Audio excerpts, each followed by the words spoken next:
lição, estaremos estudando a primeira lição da Revista do Jovem do primeiro trimestre de 2024. O tema da lição é o fundamento dos apóstolos e dos profetas. O título da lição 1 é Bíblia, a ponte da genuína doutrina. A revista é comentada pelo pastor Elias Torral, que é mestre em teologia sistemática, especialista em gestão escolar, diretor executivo da FAESP e atua como pastor na Assembleia de Deus, Ministério Belém, na cidade de Mogi das Cruzes, São Paulo. Estou iniciando mais um trimestre. Nesse trimestre vamos estudar sobre a genuína doutrina, ou, como diz no título, o tema do trimestre é o fundamento dos apóstolos e dos profetas. Então, em busca, mais uma vez, de combater qualquer vento de doutrina que venha tentar mover-nos do lugar, vamos estudar a respeito da sã doutrina. Na lição de hoje vamos falar sobre a Bíblia, que é a origem, que é a base nossa única regra de fé e prática. Na lição 2 vou falar sobre a doutrina de Moisés. Lição 3, o cativeiro motivado pelo desprezo ao ensino.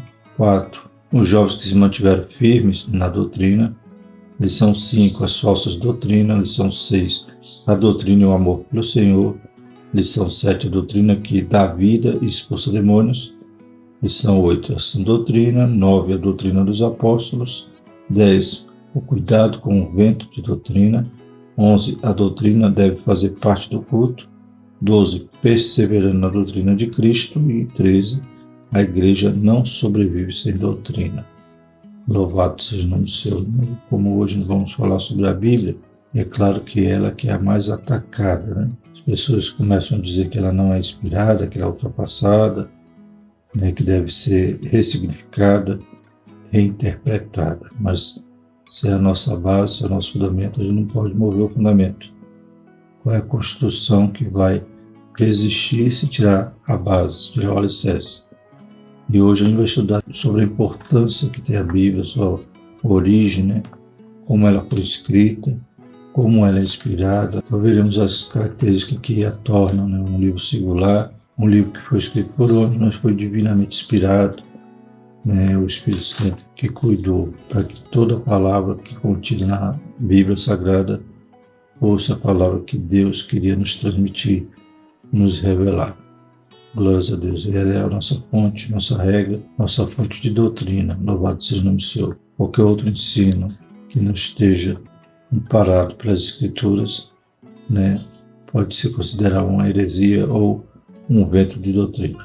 Então vamos começar pela base, estudando a respeito da Bíblia. Claro que é uma lição panorâmica, não estaremos nos aprofundando, pois teremos que estudar para ter um estudo mais amplo na matéria de bibliologia, que é uma disciplina da teologia sistemática. Texto principal: toda escritura divinamente inspirada é proveitosa para ensinar, para redarguir, para corrigir, para instruir em justiça.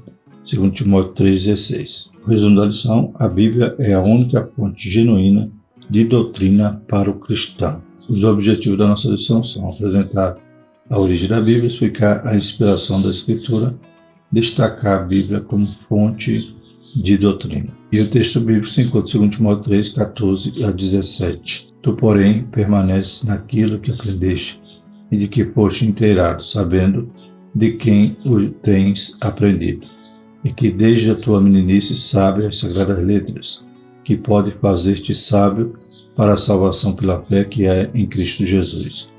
Toda escritura divinamente inspirada é proveitosa para ensinar, para redarguir, para corrigir, para instruir em justiça, para que o homem de Deus seja perfeito e perfeitamente instruído para toda boa obra. Louvado seja Deus. E a nossa introdução diz: neste trimestre estudaremos a respeito do valor da doutrina. Esse é um tema de fundamental importância para o cristão individualmente e para a igreja. Quanto ao foco da primeira lição, abordaremos a Bíblia como fonte segura da doutrina. Certamente você concorda que a Bíblia é indispensável para uma vida cristã frutífera, saudável, mas você sabe qual é a sua origem e natureza? Nessa primeira lição vamos responder essas questões, discorrendo a respeito da origem da Bíblia, sua inspiração divina e sua elevada e inestimável importância. Então, como tema é o fundamento dos apóstolos e dos profetas, o que se tratava disso? do que Jesus ensinou, né, para os apóstolos, né, de toda a palavra que era contida no Antigo Testamento a respeito dos profetas, ou seja, todo o ensino, toda a revelação de Deus do Antigo Testamento e todo o ensino de Cristo, né, diretamente ali dado aos apóstolos no Novo Testamento. Ou seja, o fundamento deles era as Sagradas Letras, a Sagrada Escritura, glórias a Deus, toda a revelação de Deus. E hoje nós a temos compilada, né, canon fechado, que é a Bíblia, que cada um de nós, né, às vezes temos mais de um exemplar, e pela graça de Deus temos essa liberdade de possuí-la e de ler e de conhecê-la, né? Mesmo nos lugares onde há restrição para o Evangelho, a palavra do Senhor chega, aleluia, mesmo escondida, e transforma vidas. Então Deus preservou essa palavra, aleluia, e nos dá o acesso a ela em toda parte do mundo. Louvado seja o nome do Senhor. Esse fundamento que a igreja primitiva cria e seguia é o que também nós cremos, que é a palavra de Deus. Primeiro tópico, a origem da Bíblia. Primeiro subtópico, definição do termo. As Escrituras Sagradas são uma confirmação de que Deus deseja ser conhecido pelos seres humanos. Por isso, a revelação de si mesmo foi preservada de forma escrita em um livro chamado Bíblia Sagrada. Qual o significado da palavra Bíblia? Como se deu o seu desenvolvimento dentro da história, né? Então Deus, ele se quis fazer conhecido. No princípio havia a tradição oral, né? Os pais passavam para os filhos, mas a partir de Moisés, aleluia, Deus, então pede para que Moisés escreva tudo. Moisés escreve revelações que Deus dá, né? Compila toda a tradição oral, tudo supervisionado pelo Espírito Santo, inspirado, né? Plenário verbalmente, cada palavra, né? Então, Deus cuidou de que toda aquela revelação que poderia se perder, se fosse simplesmente transmitida oralmente, fosse agora registrada, louvado seja o Senhor. E essa revelação importa a Deus de que nós a conheçamos, que nós a recebamos, ou seja, conheçamos e prossigamos em conhecer o Senhor. O Senhor tem um plano, demonstra o amor, demonstra, né, a importância do ser humano na criação, a queda, né, e o plano de Deus para nos redimir, para nos salvar, e o porvir, né, que está reservado para aqueles que aceitaram a Cristo, que creram que o que Jesus veio fazer não foi em vão, mas foi eficaz na sua morte em cruz, tomando o nosso lugar, pagando nosso pecado e nos dando perdão e vida eterna. Tudo isso está registrado na Bíblia Sagrada, e Deus se quer fazer conhecido através dela. O vocábulo Bíblia tem origem na expressão grega biblos, Mateus 1, que significa um livro, ou ainda da forma diminutiva, biblion, que significa pequeno livro. O termo Bíblia relaciona-se com bíblios, de onde vem o nome dado à parte interna do papiro, material usado na antiguidade para escrever os livros. A Bíblia é também chamada de Escritura, Marcos 12, 10, 15, 28, Santas Escrituras, Romanos 1, 2 e Sagradas Letras, 2 Timóteo 3, 15. Então, Bíblia é o conjunto de livros, né? Ou seja, nós temos os 66 livros, uma biblioteca, né? Mas é chamado também de o livro, cada sua importância, cada seu caráter, né, sobrenatural, que mostra que aqui 66 livros, com autores diferentes, em épocas diferentes, profissões, cultura, local diferente, foi escrito de forma coesa, e quando lemos, podemos até criar referências cruzadas, porque de forma sobrenatural a gente percebe que é um só autor, né? É o Espírito Santo. Usou inúmeros escritores, mas o autor é o Espírito Santo. Então, a Bíblia é o conjunto, Bíblios é cada livro. Então, de forma bem simples, a palavra Bíblia significa biblioteca, né? O conjunto. Segundo subtópico, a origem literária da Bíblia. A Bíblia é a palavra de Deus aos homens e, como literatura, é um livro antigo. Seu formato original era de um rolo, Jeremias 36, 2, segundo Timóteo 4, 13. Inicialmente, a Bíblia não foi formada de um livro só, mas cada livro compunha um rolo individual. A invenção do papel no século II pelos chineses e o desenvolvimento da imprensa por Johannes Gutenberg contribuíram com a junção de seus livros, né? No Antigo Testamento, né, na sinagoga ou no Palácio do Rei, havia ali os rolos de cada livro, né? Toda a tecnologia criada, né, como diz aqui, desde o papel na China até a imprensa, né, na Alemanha, foram instrumento para poder unir esses rolos, né, esses livros, em um só livro. Louvado seja o nome do Senhor. Então Deus está no controle de tudo, inclusive da tecnologia que pode ser usada em prol, né, do reino de Deus e a Bíblia. E hoje aqui no Brasil, por exemplo, temos a Bíblia em todos os lares, todos os formatos, né, traduções, mas o conteúdo original, né, Deus preservou, aleluia, em suas línguas originais, no grego, no hebraico, é o livro, embora sendo antigo, é o que existe mais, né, cópia dos seus pergaminhos. Tudo é mistério, né? Tudo Deus trabalhando e controlando a história para que esse livro pudesse chegar até as nossas mãos. A Bíblia tem 66 livros que foram escritos por 40 homens de lugares e culturas diferentes. Originalmente foi escrita em 2 idiomas, hebraico e grego, e um dialeto, aramaico, dentro de mais de 1.600 anos com os mais variados temas, com uma unidade admirável e inigualável, né? Tem também inúmeros estilos, né? Tem poético, histórico, diálogos, né? Símbolos, mas mesmo assim é um livro que demonstra coesão e coerência completa, né? De forma sobrenatural. O centro de sua mensagem não é o homem antropológico, mas Deus, teocêntrico, abordando o criacionismo, Deus é o criador de todas as coisas, a teologia, ênfase ao conhecimento a respeito de Deus e sua relação com o mundo, a antropologia, exposição sobre o lugar do homem no plano de Deus, culminando na soteriologia e na escatologia, a doutrina da salvação e das últimas coisas, respectivamente.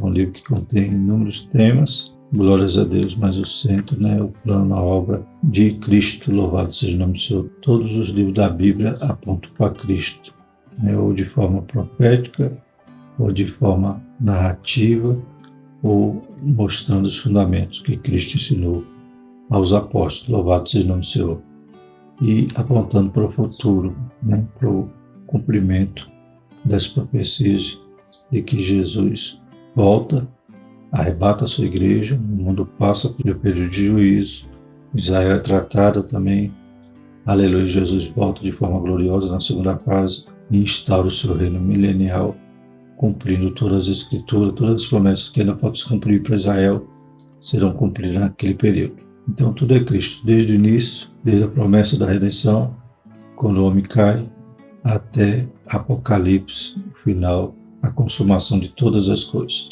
E tudo isso por amor a nós, né?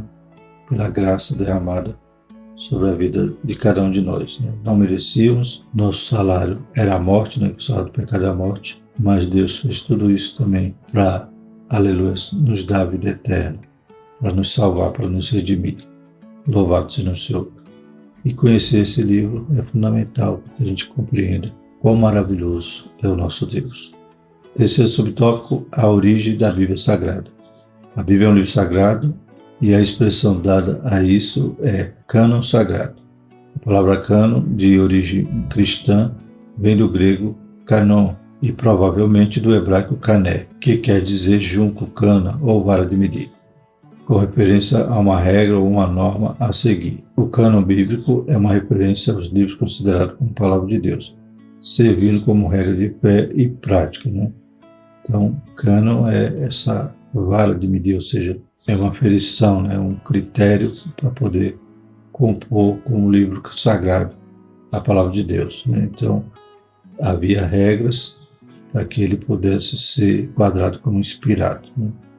Hoje a nossa Bíblia tem 66 livros, mas a Bíblia dos católicos tem 6 livros a mais, alguns apêndices em alguns outros livros, textos que não são considerados inspirados, são chamados apócrifos, e por um texto, né, inserido posteriormente, depois que o cânon já estava fechado, com autoria duvidosa, com temas não inspirados, até conflitantes, relacionados a todo o tema da Bíblia, né?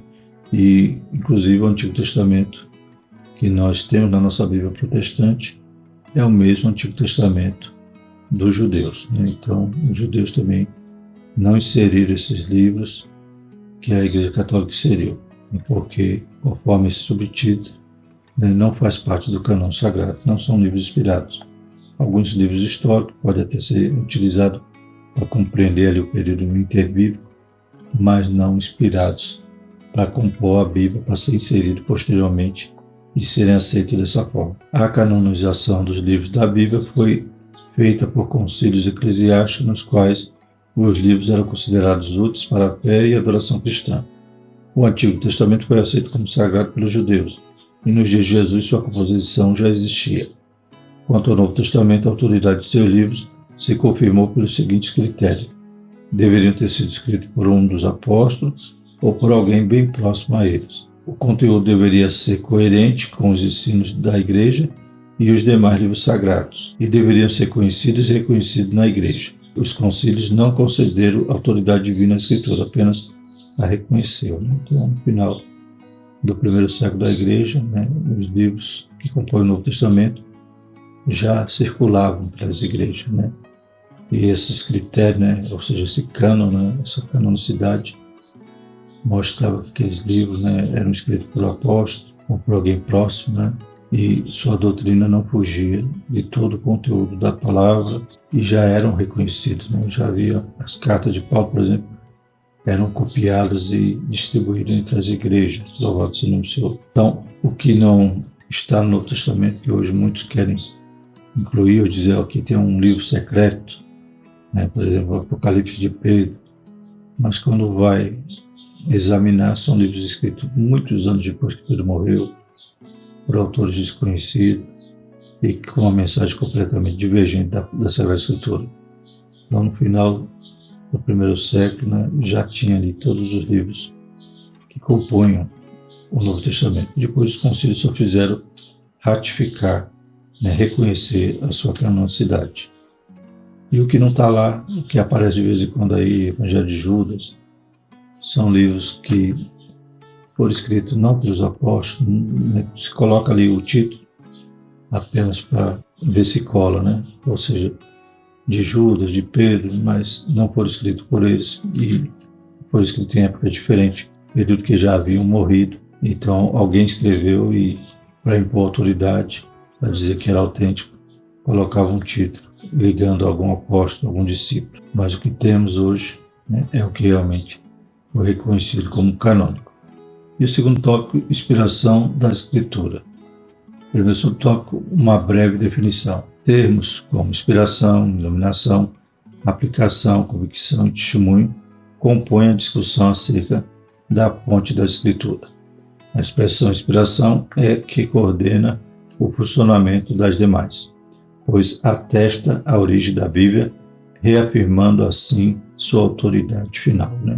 Por toda a Escritura é divinamente inspirada, como diz em Timóteo. Então, essa inspiração é que atesta que a Bíblia é de origem divina. A gente vai ver aqui o que significa. Esta foi a forma que Deus transmitiu a sua palavra, a sua revelação aos escritores. Do latim, inspiratio, que advém do verbo inspirare. Inspiração quer dizer soprar em, ou ainda insuflar. Ao afirmar que a Escritura é divinamente inspirada, o apóstolo Paulo está afirmando que ela foi idealizada e supervisionada pelo Espírito Santo, segundo Timóteo 3,16, motivo pelo qual ela é digna de toda aceitação, 1 Timóteo 1,15. Portanto, uma vez que o Espírito Santo é que inspirou a Bíblia, é ele quem também ilumina o homem para que possa entendê-la, além de operar os seus resultados exclusivos, atestando ser ela a verdade eterna de Deus. Então nós temos a experiência de sentir que ela é inspirada, pois ela fala conosco, ela transforma vidas, mas a sua origem é, como diz aqui o termo, soprada, ou seja, Deus colocou a sua palavra ali no coração, na mente de cada escritor. Glórias a Deus. Deus não simplesmente ditou, mas Deus inspirou e cuidou para que o autor ali não errasse. Mas cada escritor foi usado conforme a sua característica. Quem era boeiro escreveu, aleluia, usando ali as suas expressões, sua figura de linguagem. Quem era o erudito, quem era aquele palaciano, Deus usou. Quem era os profetas, Deus usou com todo o seu sentimento. Então Deus usou as características de cada escritor. Mas ele colocou a palavra, insuflou a palavra nos corações e cuidou, o Espírito Santo supervisionou para que o resultado fosse aquilo realmente que o Senhor estava transmitindo. Por isso que nós cremos que a Bíblia Sagrada é a palavra de Deus, né? E não apenas contém, como alguns progressistas querem fazer. E uma vez que você mutila a palavra, diz que algo é inspirado e algo não é, passa a subtrair texto da palavra sagrada e dizer, não, isso é para o passado, isso não existe, como acontece hoje, né, com aqueles que querem ressignificar, reinterpretar a Bíblia porque ela se enquadre na sua maneira de pensar ou de viver. Mas nós cremos que toda a Bíblia é a palavra de Deus, aleluia, inspirada por Ele, divinamente inspirada, apta para ensinar, para redarguir, para exortar. Louvado seja o nome do Senhor. Então, ela é digna de toda aceitação por isso. E o segundo subtópico é a revelação especial da Bíblia. Inicialmente veremos duas questões a serem consideradas. Por que Deus usou homens como autores de sua palavra? E como aceitar a Bíblia como palavra de Deus se ela foi escrita por homens, né? Mais uma crítica que os progressistas fazem, né? Ou os incrédulos, ateus. Então, como é que vocês creem num livro que foi escrito por homem? Mas essa forma graciosa que Deus usou para a palavra chegar até nós, né? Então, se a palavra fosse escrita por outro ser, por um anjo, por exemplo, né? Então talvez a gente não interpretaria, não entenderia. Então Deus usou homens para falar com homens. Deus inicialmente se revelou ao homem por meio de sua criação. Salmo 19, 1 a 6, Romanos 1, versículos 18 a 20. Ele também se revelou pela Bíblia e por intermédio de Jesus Cristo, a quem constituiu o herdeiro de tudo, Hebreus 1, de 1 a 3, o qual denominamos revelação especial. Portanto, a escolha de homens como autores da Bíblia é justificada pela estratégia divina em dar-se a conhecer a humanidade. Nota-se que, tanto no Antigo quanto no Novo Testamento, Deus se comunicou oralmente com o homem, Gênesis 28 a 30, e depois incumbiu pessoas a fazer registro em sua palavra, Êxodo 17, 14. Né? Então, desde o começo da transmissão, que era oral, de pai para filho, né? Aleluia, Deus usou os homens para poder transmitir. Depois usou os homens também para registrar. Glórias a Deus. Essa estratégia de Deus de se fazer conhecido e, como veremos aqui também, é a sua graça, né? Ele ainda usa homens imperfeitos para fazer a sua obra. Glórias a Deus. E essa obra especial que era registrar, né, a palavra de Deus, receber, ser profeta, como aqueles do Antigo Testamento, tanto os literais como os não literais. Glórias a Deus. Mas aquilo que Deus falou para eles, ou a ação que eles tiveram na história, Deus usando homens de barro, né, homens sujeitos às mesmas paixões que nós, como Elias, conforme lá a Epístola de Tiago, mas mesmo assim, na sua graça, na sua infinita misericórdia, ele usou homens perfeitos para fazer essa obra perfeita, que era transmitir a sua revelação, o seu conhecimento até nós. Os homens que escreveram a Bíblia foram chamados por Deus para tal tarefa, servindo-lhe como instrumento divino. O canal usado foi humano, mas a autoridade é divina, o que faz a Bíblia a palavra de Deus para os homens de todos os tempos. Então, a sua graça nos permitiu conhecer, aleluia, a sua revelação e o seu poder, né, usou homens chamados para esse propósito. E terceiro subtópico é a natureza divina da Bíblia. Como confirmar a natureza divina da Bíblia? Há meios pelos quais a fonte divina da Bíblia pode ser constatada e aceita, tal como a sua unidade, né, como já falei, né, a sua coerência, né, todo o livro trata do mesmo tema, glórias a Deus central, né, que é a obra do Senhor Jesus Cristo, louvado seja o nome do Senhor, e cada livro pode ser explicado por outro texto, né, como é uma das regras da hermenêutica, né, a Bíblia explica a Bíblia, né, a gente vê aquelas Bíblias mais antigas que tem referência cruzada, só um livro, né, coeso poderia, né, ter toda essa interligação, né, entre os livros para poder ser compreendido, e a gente percebe ali por trás o Espírito Santo como o autor que supervisionou, né, como vimos aqui mais atrás, né, que idealizou e supervisionou, né, o registro, né, do livro sagrado. Então a gente vê que verdadeiramente possui essa unidade. Letra B, sua mensagem sem igual, né, uma mensagem que transforma o mais vil pecador, aleluia, em um crente santo, regenerado. E o cumprimento das suas profecias, letra C, é mais uma característica que a gente prova que ela é divina. E a letra D, o seu testemunho próprio. Então, o próprio Jesus ratifica toda a lei, todo o profeta. Jesus ratifica outros livros que ele mesmo cita. Glórias a Deus. Paulo, cada ensino, ratifica o conteúdo dos livros anteriores, as profecias. Então, ela mesma dá o seu próprio testemunho.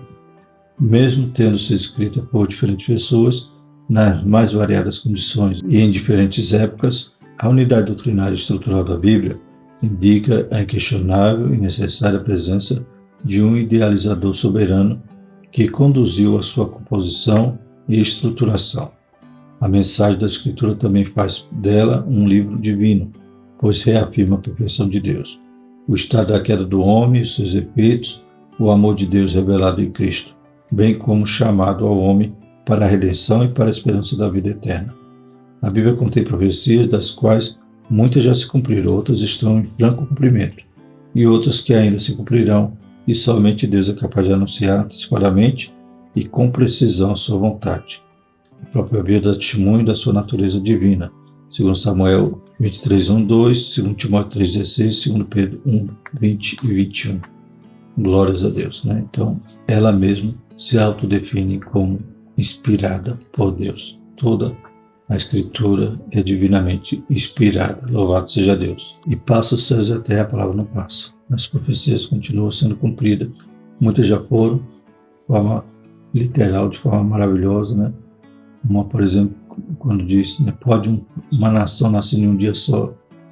Em 1948, essa profecia se cumpria. O Estado de Israel, que havia sido desfeito, que não existia mais, se tornou nação. E de lá para cá, voltou a ser uma potência mundial, temida pelos vizinhos, odiada, muitos querendo destruí-la, mas Deus tem um plano. Sua palavra é verdadeira, e tudo que está escrito irá se cumprir. Crendo ou não crendo, os homens verão o cumprimento dela. Terceiro tópico, a Bíblia como fonte da doutrina. Então, é isso que nós estaremos detalhando durante todo o trimestre, sobre essa doutrina, fundamento dos apóstolos e dos profetas. Primeiro subtópico, definição do termo. O significado do termo doutrina é amplo. A este respeito, o dicionário teológico editado pela CPAD afirma, do latim doctrina, do verbo docere, ensinar, instruir, educar, conjunto de princípios que formam a base de um sistema religioso. Já em uma análise mais específica, a referida obra dá a seguinte explicação. A doutrina cristã acha-se baseada na Bíblia Sagrada, nossa única regra de fé e prática. Ela pode vir expressa em forma de credos, declarações de fé ou dogmáticas. A doutrina também pode ser entendida como ensinamento, portanto, doutrinar é ensinar com base em um conjunto de crenças pertencente a uma pessoa individualmente, mas principalmente a um determinado grupo religioso coletivamente. Quanto ao uso do termo doutrina, nesta lição e em todas as demais deste trimestre, relaciona-se com as bases da fé cristã, conforme expostas e ensinadas nas Escrituras Sagradas. Então, como diz aqui, que a doutrina cristã ela é baseada na Bíblia Sagrada e é a nossa única regra de fé e prática. Então, doutrina, os fundamentos. E quando aplicamos doutrina na igreja, quando ensinamos doutrina, é exatamente estar instruindo conforme a palavra. Não podemos confundir doutrina com costumes, como a gente está acostumado no passado, com doutrina era só falando de costumes, mas doutrina é doutrina bíblica. Os costumes são apenas uma forma humana, às vezes até de tentar cercar a igreja, os crentes, para que a doutrina não seja ferida, ou seja, para que o mundo não entre. Glórias a Deus. Mas doutrina realmente é o ensino bíblico, ensino dos fundamentos da nossa fé cristã.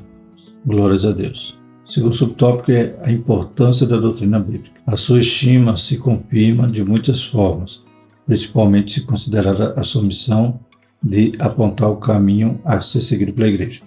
Isto é, para onde ela deve ir, mas também de protegê-la dos ataques externos e, nesse caso, advertindo-a sobre o que não fazer como método de manutenção da sua saúde espiritual. Então, a doutrina nos mostra o caminho, e nos protege dos ventos, das heresias, dos ataques. Uma vez fundamentado, uma vez com alicerce, a gente não se move, né? Como Jesus disse, né? Aquele que ouve a palavra, aquele que pratica, é semelhante ao homem que construiu sua casa sobre a rocha. Glórias a Deus. Então vem o vento, vem a tempestade e não abala, a casa não cai. Então a gente precisa conhecer a doutrina bíblica exatamente para saber para onde vamos, aleluia, conhecer o caminho e também se está protegido, está fortalecido. Historicamente, as doutrinas bíblicas surgiram e se consolidaram como resposta às ameaças e defesa aos ataques à unidade da fé da igreja. Nesse ponto, a doutrina se reafirma como indispensável à vida da igreja, pois ela cumpre uma função delimitadora, mantendo assim a sua integridade. Uma igreja sem as doutrinas bíblicas pode ser comparada a uma casa sem porta, cujas características é a ausência de limites e a presença marcante e desastrosa da desordem. A doutrina bíblica lança luz na trajetória da igreja e fecha as portas para as ameaças externas. Né? A gente vê Paulo escrevendo as cartas às igrejas, era exatamente isso, ele fortalecendo a igreja através da fé, através da palavra, através do ensino, glórias a Deus, para combater todas aquelas heresias. João mesmo, né, teve muito trabalho ali com os gnósticos, que iniciava-se ali essa contaminação da igreja no seu período, e ele combateu, né? Dizia ele, aqueles que dizem que Jesus não veio em carne, né? Esses não têm o Espírito de Deus, esses são um anticristo, porque esses ensinos queriam invadir a igreja, né? Desfazendo da doutrina, né? Do nascimento virginal de Jesus, ou de que o verbo, né? Realmente havia se tornado carne e habitou entre nós. Então muitos dos gnósticos já vinham com heresias e o povo sem doutrina iam se corromper, iam se perder. Paulo, João, Pedro, todos eles escreveram com esse sentido, né, de ensinar a igreja a doutrina bíblica. E hoje a igreja não pode se privar, né, dessa responsabilidade. Tem que estar ensinando a palavra do Senhor e a verdadeira e a sã doutrina. E o terceiro subtópico, Bíblia é a verdadeira fonte doutrinária. A esta altura deve estar claro que a Bíblia é o instrumento de comunicação de Deus com o homem que se dá em duas dimensões, com o homem em geral e com a igreja em particular. Note que a ordem de Jesus é para que o Evangelho seja pregado a todo mundo, Marcos 16,15. Assim como Paulo afirmou que compartilharia o mesmo Evangelho com os irmãos que estavam em Roma, Romanos 1,15. Obedecendo os respectivos propósitos, o Evangelho a ser pregado ao pecador é o mesmo a ser ensinado à igreja, cuja fonte é uma só, a palavra de Deus, isto é, a Bíblia. Considerando que, conforme já visto, doutrina é ensinamento. A palavra de Paulo confirma que a Bíblia é a fonte de toda a doutrina cristã. Toda a escritura divinamente inspirada é proveitosa para ensinar, para redarguir, para corrigir, para instruir em justiça, segundo Timóteo 3,16. Né? Toda a escritura, porque a Bíblia é a palavra de Deus. Aleluia, não pode ser mudada, não pode ser acrescentada, nem subtraída, como as pessoas querem fazer hoje. E como o nosso alicerce, com a nossa rocha que está, aleluia, fundada na nossa casa, nós não podemos permitir isso e precisamos conhecer para poder nos defender de todos os ataques. Glórias a Deus. É isso que vamos fortalecer essa preocupação, né, durante todo o trimestre, conhecendo aqui que homens venceram, aleluia, conhecendo a doutrina, conhecendo a palavra, e também outros sucumbiram, né, por não guardar essa palavra. Concluindo então, irmãos, nessa lição reafirmamos o lugar da Bíblia como fonte genuína da doutrina cristã. Vimos que ela é a inspirada palavra de Deus, cujo desenvolvimento histórico e estrutural comprova que, não obstante tenha sido escrita por homens falíveis, Deus é a sua fonte, o que faz dela o livro dos livros, pois é o instrumento infalível e inerrante de comunicação da mensagem de Deus aos seres humanos. Né? É o livro mais vendido no mundo, glórias a Deus. É um mistério ela ter chegado até nós. Deus deu, Deus inspirou, né? Aleluia. Deus compôs, né, o canon através da ação do Espírito Santo, e Deus preservou para que chegasse até nós. Glórias a Deus. E a próxima lição é a doutrina de Moisés. Louvado seja o nome do Senhor. Vamos orar, agradecer pelo início desse trimestre, que Deus nos dê um ano de paz, um ano abençoado, e possamos crescer na graça e no conhecimento. Amém? Santo Eterno Deus, mais uma vez te pedimos, Pai, por cada jovem, cada aluno da escola dominical, Senhor, vai fortalecendo, que possamos, Pai, entrar por essa porta, a porta de aprender a sua palavra, aleluia, de primar, Senhor Jesus, de centralizar, aleluia, o ensino bíblico, Pai, em nossas reuniões. Deus poderoso, também desperta os jovens para ler a tua palavra. Deus santo, aleluia, livra-nos de todo mal, nos guarda e nos cerca, Pai, aleluia, com a tua graça, com o teu poder. Em nome de Jesus nós te agradecemos. Amém. E que a graça do nosso Senhor Jesus Cristo, o amor de Deus e a comunhão do Espírito Santo permaneça sobre nós hoje e eternamente. Amém.